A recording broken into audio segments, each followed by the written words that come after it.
Okay, how good is it for these guys? Notice, magnet to match. There you go. Anyways, how good is it for Winnipeg right now? It looks pretty solid. And I mean solid.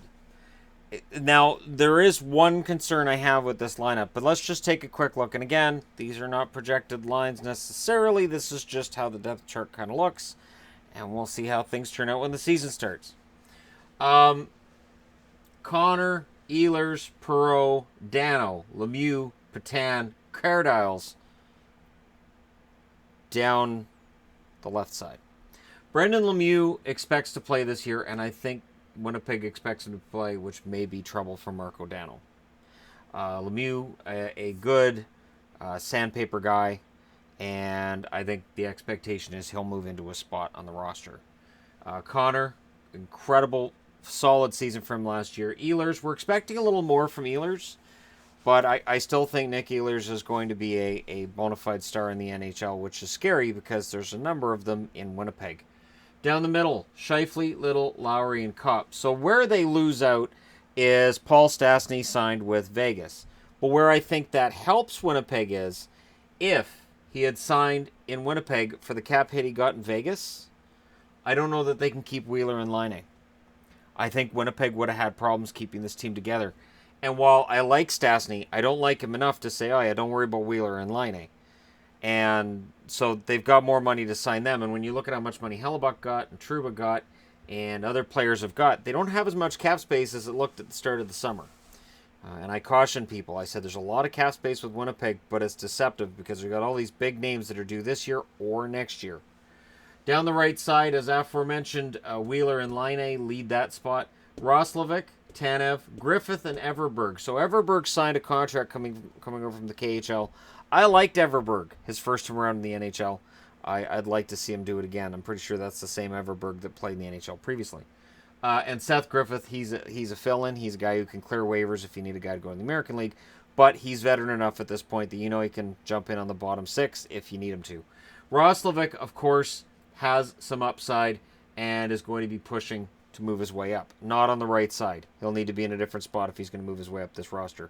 He's not taking a spot from Wheeler or Laine, clearly. The blue line, solid. Not spectacular, but solid. Morrissey, Trouba, Kulikov, Bufflin, Sherratt, Myers, Morrow, Niku, Pullman. So let's talk about some depth here, because you can only get 6 on the roster at any time. 7 at most, and if you have 7, that means you're playing with 11 forwards, and I've already discussed how they have too many forwards. Winnipeg has a lot of players. Tucker Pullman showed last season that he can play in the NHL. Joe Morrow showed that under the right circumstances, with the right team, with controlled minutes, he could be an impact player. And Niku projects as an NHLer as well. At what level, we don't know yet.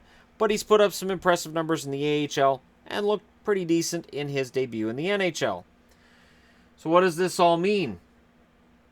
It means I'm still, and we're looking back now, I still don't understand why they brought in Kulikov. I didn't think they needed him, and I still look at Kulikov as a guy that when Laine and Wheeler are up, I think Kulikov's gone. And Trouba, with what he was awarded in arbitration, I think Trouba's days in Winnipeg are numbered. Now, what does Winnipeg want back? So let's say you trade Trouba out. You want a defenseman back? Sure you do. And what else? Backup goalie? Maybe.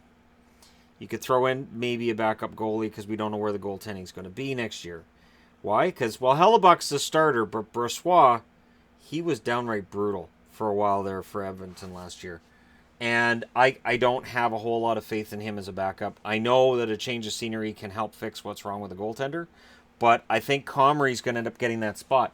And if both struggle, don't rule out Ken Appleby. Appleby, who kind of became a name for New Jersey last year, and now he's with the Winnipeg Jets. Don't rule him out. The interesting thing for me is just the continuity in Winnipeg continues. Kevin Cheveldayoff as a GM, I ridiculed him plenty for not making changes when I felt he needed to. Now I'm going to go ahead and praise him for not listening to me at all and keeping things relatively the same. A lot of guys here who were drafted by the team, a lot of guys here who have been with the team for a long time. This team has an incredible amount of chemistry on the ice and seemingly off of it as well. And it shows up in their huge meteoric rise towards the top of the league. Could they finish at the top of the league? Yes. How good is it? They right now for me are still the best team in Canada and the most likely team in Canada to win a Stanley Cup. No offense to Toronto. I'm not trying to say Toronto won't get there. And a Winnipeg-Toronto final, that could be fun for everybody other than American broadcasters who would watch their ratings go into El Tanko. But I could see that. This is the first year I've looked and gone, you know what, we could see 2 Canadian teams in the final, potentially. I can't remember the last time I said that, but Winnipeg has all of the makings of a team that can get there. Yes, they'll have to get through some pretty tough teams in the Central. It's going to be very tough for them to follow up last season with another excellent season. But look at that forward group. Look at that defense, which again is solid. I think that if the uncertainty surrounding Trouba is addressed via either a long-term signing or trading him out, and I think if they find a space for either Niku or Pullman, because I think they're ready, I really think this is as good a team as you're going to find in the NHL. Connor Hellebuck has to follow up that fantastic year he just had with another one. I think he can do it, and we're only a few months away from finding out. So there you go. Let me know what you guys think in the comments section below. Don't forget to hit like and subscribe if you're browsing your way through. You just happened upon this video. And this has been How Good Is It? Winnipeg Jets.